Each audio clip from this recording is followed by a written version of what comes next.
अस्सलाम वालेकुम मेरे friends, how are you all. Welcome back to खुद आसान चैनल। अच्छा, आज का जो हमारा टॉपिक हैगा वो हैगा लेजर्स एंड ट्रायल बैलेंस। ठीक है, ये हमारा चैप्टर नंबर 3 हैगा। अच्छा, तो स्टार्ट करते हैं अपना chapter number 3, ledgers and trial balance. ठीक,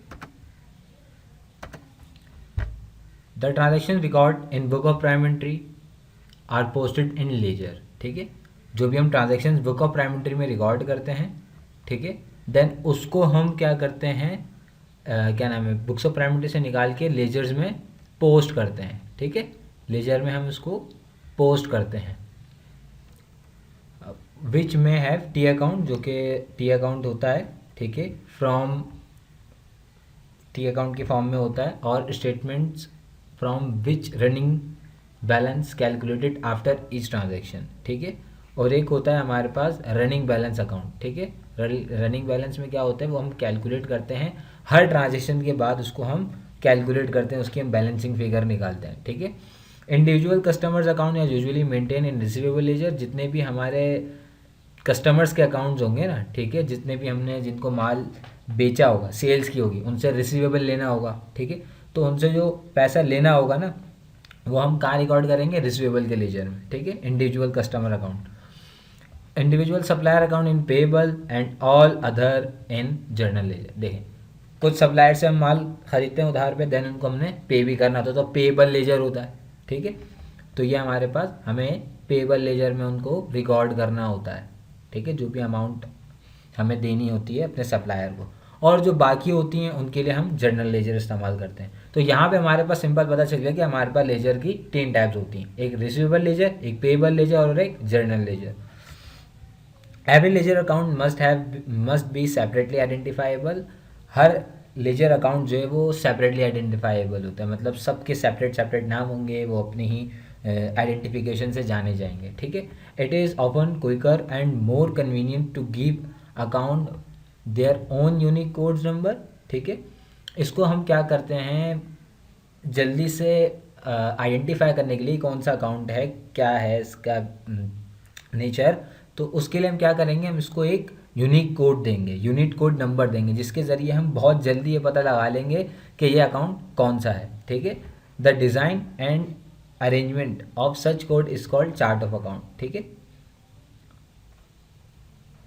जो उसकी डिज़ाइन होता है, जो उसकी अरेंजमेंट होती है, ठीक है, कुछ कोड्स की, उसको हम क्या कहते हैं, चार्ट ऑफ अकाउंट। मतलब एक चार्ट ऑफ अकाउंट बनाते हैं, उसमें हम डिज़ाइन करते हैं कि किसका रिसीवेबल का क्या कोड होगा, पेबल का क्या कोड होगा, बाकी के जो जर्नल्स हैं उनका क्या कोड होगा। ठीक है, ये सारी चीज़ें हम चार्ट ऑफ अकाउंट में करते हैं।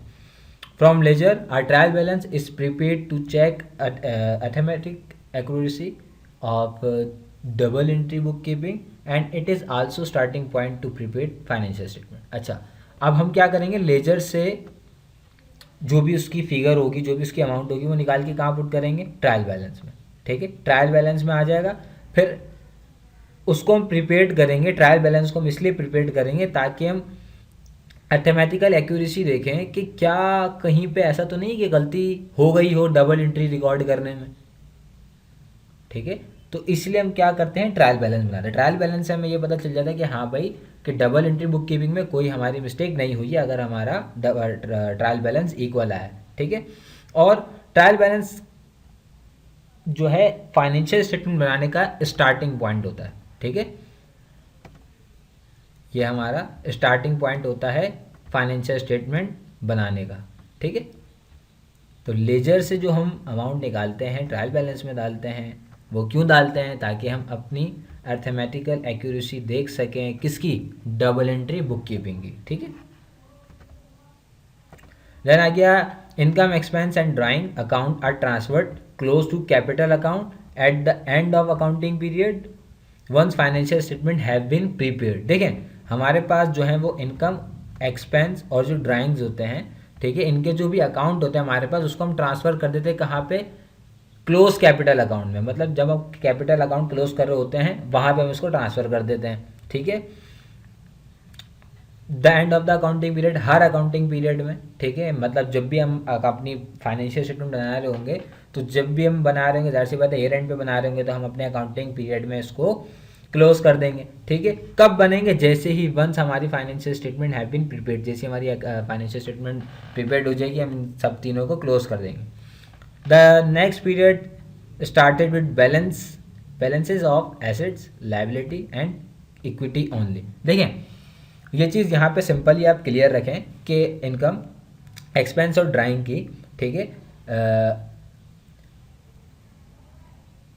बैलेंसिंग फिगर नहीं होती जो कि नेक्स्ट अकाउंटिंग पीरियड में ट्रांसफर हो। इसी वजह से हम इसको इनकम स्टेटमेंट में, मतलब कॉम्प्रिहेंसिव इनकम में, इसको हम क्लोज कर देते हैं। बट हमारे पास जो बाकी के तीन है, एसेट्स, लायबिलिटी, इक्विटी, ये तीनों की balancing figure next accounting period में ट्रांसफर हो सकती है। तो इसको हम कहाँ पे डील करते हैं? बैलेंस शीट में, फाइनेंशियल पोजीशन में। ठीक है, देन आ गया लेजर्स। अब लेजर्स क्या है? Ledger sorted recorded from book of prime entry is posted to the ledger account. देखें, जो हमारे पास लेजर है ना, वो एक तरीके का सॉर्टेड रिकॉर्डेड है, सॉर्टेड रिकॉर्ड है, जो कि बुक ऑफ प्राइम एंट्री में जो भी हमारी ट्रांजेक्शन रिकॉर्ड होती है ना, उसका ये एक समझ लें एक तरीके की समरी है। ठीक है, जिसको हम पोस्ट कर देते हैं कहाँ पे? लेजर्स अकाउंट में। कहाँ से निकालते हैं? बुक ऑफ प्राइम एंट्री से। बुक ऑफ प्राइम एंट्री से एक्सट्रैक्ट करेंगे और लेजर में पोस्ट कर देंगे। ठीक है, देन आ गया accounts are keep together in a ledger. A ledger is a collection of relevant account. The two most common format for ledger T account are, accounts are T account and running balancing account। ठीक है, ये दो तरह के हमारे पास account होते हैं, T account और रनिंग बैलेंस अकाउंट। फिर कह रहा है the process of classifying amount for book of prime entry to ledger is called posting. मतलब जो भी हमारा प्रोसेस होता है क्लासिफाइंग करने का अमाउंट को from book of prime entry to ledger, मतलब बुक ऑफ प्राइम एंट्री से लेजर तक में जो भी हम अमाउंट एक्सट्रैक्ट करते हैं बुक ऑफ प्राइम एंट्री से और लेजर में जाके पोस्ट करते हैं, उसको हम क्या नाम देते हैं? पोस्टिंग कहते हैं उसको, सिंपल। ठीक है, अब ये हमारे पास आ गया पहला टी अकाउंट। अच्छा, टी अकाउंट क्या है? ये हमारा एक लेजर का फॉर्मेट है। दो पढ़े ना हमने फॉर्मेट, एक रनिंग बैलेंसिंग अकाउंट, ये हमारे पास टी अकाउंट है। अब टी अकाउंट क्या है? अ simplified form of an account and is widely used in studies. ये हमारी स्टडीज़ में बहुत ज़्यादा यूज़ किया जाता है, एग्जाम में बहुत ज़्यादा यूज़ किया जाता है, एंड वर्किंग और काम में भी बहुत ज़्यादा यूज़ किया जाता है। Debit transfer are posted on left side. जो भी डेबिट ट्रांसफर होती है वो हमारी लेफ्ट साइड पे पोस्ट होगी। Reference to account of credit entry, मतलब जब भी हम डबल एंट्री क्रिएट करते हैं ना बुक ऑफ प्राइम एंट्री में, अब हम रिसीवेबल को डेबिट कर रहे हैं, तो किस वजह से डेबिट कर रहे हैं? मतलब हमारी क्रेडिट एंट्री क्या है, उसके बिहाफ पे हम यहाँ पे लिखते हैं। मतलब इधर अगर फॉर एग्जांपल मेरा रिसीवेबल का अमाउंट आया तो किस वजह से आया? फॉर एग्जांपल सेल्स की वजह से आया, तो यहाँ पे मैंने सेल्स लिख देना होता है। ठीक है, credit transaction are posted on right side. जो भी क्रेडिट ट्रांजेक्शन्स होती हैं उसको हम कहाँ पोस्ट करते हैं? राइट साइड पे पोस्ट करते हैं with the relevant with reference to account on of debit entry. मतलब जो भी क्रेडिट हम कर रहे हैं ना, उसकी डेबिट एंट्री के नाम से हम इसको यहाँ पे क्रेडिट करें। फॉर एग्जांपल जैसे रिसीवेबल सेल्स की वजह से डेबिट हुआ। ठीक है, अब फॉर एग्जांपल हमने जो अपने कस्टमर है उससे कैश रिसीव किया, तो कैश आ गया हमारे पास, उसको हमने क्या कर देना होता है? डेबिट। तो कैश डेबिट हुआ और रिसीवेबल क्रेडिट हुआ, तो यहाँ पे तो रिसीवेबल की अमाउंट आ गई। ठीक है, और डेबिट किसको करें? कैश को। तो वो यही कह रहा है कि जब भी हम क्रेडिट एंट्री होगी ना, उसको हम राइट साइड पे पोस्ट करेंगे उसके डेबिट एंट्री से। ठीक है, फिर आ गया balancing of a T account ledger. ठीक है, कह रहा है once the transaction of the period have been recorded it will be necessary to find the balance of the on the ledger account. Total both side of the account are find in the ledger total, larger total. अब for example हमने debit और credit का total किया, तो जो भी ज़्यादा total आएगा उसको हम कहाँ पे रिकॉर्ड करेंगे? उसको हम यहाँ पे रिकॉर्ड करेंगे। डेबिट और क्रेडिट में से जो भी ज़्यादा अमाउंट होगा उसको हम यहाँ पे रिकॉर्ड करेंगे बॉक्स में। Put the larger total in the total box on the debit and credit side. देखें यही बात करी कि मैंने डेबिट और क्रेडिट साइड पे रिकॉर्ड कर देना। पहले क्या करूंगा, दोनों की कैलकुलेशन करूंगा, कौन सा अमाउंट ज़्यादा है उसको मैं इस तरह बॉक्स में रिकॉर्ड कर दूंगा। फिर करना है insert the balancing figure to the side of T account which does not currently add up to the amount in the total box called this balancing figure CF carried forward और balance CD मतलब carried forward. देखें अब for example अब मैंने total किया, ठीक है, total करने के बाद मुझे पता चला मेरा लेफ्ट साइड मतलब डेबिट साइड मेरा ज़्यादा है, तो डेबिट साइड की मैंने अमाउंट यहाँ पे दोनों जगह पे लिख दी। अब क्रेडिट वाली कम है ना, तो डेबिट में से जो मैंने यहाँ पे बॉक्स में अमाउंट लिखा है उसको मैं क्रेडिट में लेस करूँगा, देन फिर यहाँ पे मैं उसका CD फिगर लिख दूँगा। ठीक है, इंशाल्लाह ये हम जब नेक्स्ट वीडियो में आपको मैं न्यूमेरिकल करके बताऊंगा ना, तो देन इंशाल्लाह अच्छे से समझ में आएगा। ठीक है, देन फिर हमारे पास लास्ट आ गया carry the balance down diagonally and call it balance CF brought forward और बैलेंस BD मतलब ब्रॉड डाउन। मतलब जैसे ही हमारे पास ये CD फिगर आ गई ना, अब यही CD फिगर हमारी नेक्स्ट अकाउंटिंग पीरियड के लिए यहाँ पे हम इसको इस तरह BD फिगर करके लिख देंगे। यहाँ पे यही कह रहा है वो यहाँ पे, सिंपल। देन फिर आ गया रनिंग अकाउंट बैलेंस। ठीक है, रनिंग अकाउंट बैलेंस क्या है हमारे पास कि this is an alternative T account. ये टी अकाउंट का अल्टरनेटिव है as a widely use in practice. ये प्रैक्टिस में ज़्यादा यूज किया जाता है। This provides with update balance after each transaction, मतलब हर ट्रांजेक्शन के बाद ये हमें अपडेट बैलेंस बताता है। अब जैसे कि फॉर एग्जांपल 1 फरवरी को मेरा ओपनिंग बैलेंस था, बैलेंस BD था मेरा 5000 डेबिट। ठीक है, देन मेरी सेल्स हुई, सेल्स होने के बाद रिसीवेबल का लेजर है भी। ठीक है, रिसीवेबल मेरा क्या होगा, इंक्रीज होगा, डेबिट लिख दो 15,000 से, तो ये 5,000 ये डेबिट और ये डेबिट, डेबिट में डेबिट ऐड होता है तो 20,000 मेरा डेबिट बैलेंस आ गया, मतलब रिसीवेबल मेरा इतना है। फिर 7 फरवरी को फॉर एग्जांपल मैंने किसी कस्टमर से पैसे लिए, चेक लिया, बैंक में आया, बैंक डेबिट हुआ मेरा।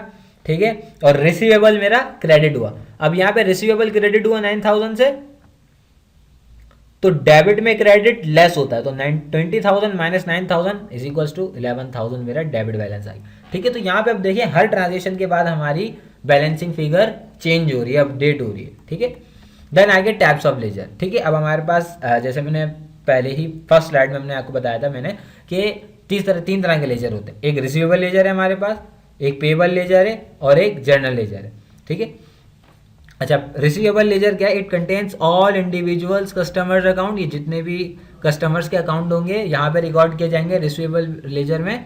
और कह रहा है to whom we sell inventory on credit, जब भी हम इन्वेंट्री को उधार पे सेल करेंगे। ठीक है, जब भी हम इन्वेंट्री को उधार पे सेल करेंगे तो हम कहाँ लिखेंगे, रिसीवेबल लेजर में।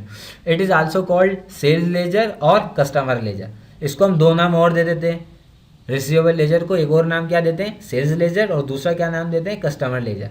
पेबल लेजर क्या होता है, it contains all individual suppliers account. ठीक है, यहाँ पे रिसीवेबल में हमारे पास कस्टमर्स अकाउंट थे और पेबल में हमारे सारे सप्लायर के अकाउंट है। From whom we purchase inventory on credit, जिससे हमने इन्वेंट्री उधार में खरीदी होगी। ठीक है, उसी को हम पेमेंट करेंगे ना, जब भी तो हमारा पेबल लेजर बनेगा। It is called purchase laser, इसको हम परचेज लेजर भी कहते हैं और साथ साथ सप्लायर लेजर भी कहते हैं। ठीक है, जर्नल लेजर क्या होता है, it contains all the other accounts of assets. इसमें बाकी सारे अदर अकाउंट होंगे जिसमें हमारे पास एसेट्स होगा, लायबिलिटी होगी, इनकम होगा, एक्सपेंस हो गया, कैपिटल होगा और ड्राइंग वगैरह होंगे, जिसको हम जर्नल लेजर में डील करेंगे। ठीक है, it is also called nominal ledger, इसको एक और नाम दिया गया जो कि हमारा नॉमिनल लेजर है। ठीक है, तो ये सिंपल है, 3 तरह के लेजर्स हैं, तीनों के अलग अलग काम है। ठीक है, बस सिंपल याद रखना, रिसीवेबल लेजर सिर्फ जब भी हम उधार पे माल सेल करेंगे जब भी रिकॉर्ड करेंगे अपने इंडिविजुअल कस्टमर्स अकाउंट का। पेबल लेजर जब भी उधार पे माल बेचेंगे और जब उसको हम डील करेंगे एज अ सप्लायर के लिए। ठीक है, और जनरल लेजर में सारे assets, liability, income, expense, capital और ड्राइंग वगैरह की डील करेंगे उससे। ठीक है, तो इंशाल्लाह फिर नेक्स्ट वीडियो में मिलते हैं। जब तक के लिए दुआ में याद रखिएगा। अल्लाह हाफिज़, और चैनल को सब्सक्राइब करना नहीं भूलिएगा और बेल आइकन को प्रेस कर दिएगा। अल्लाह हाफिज़।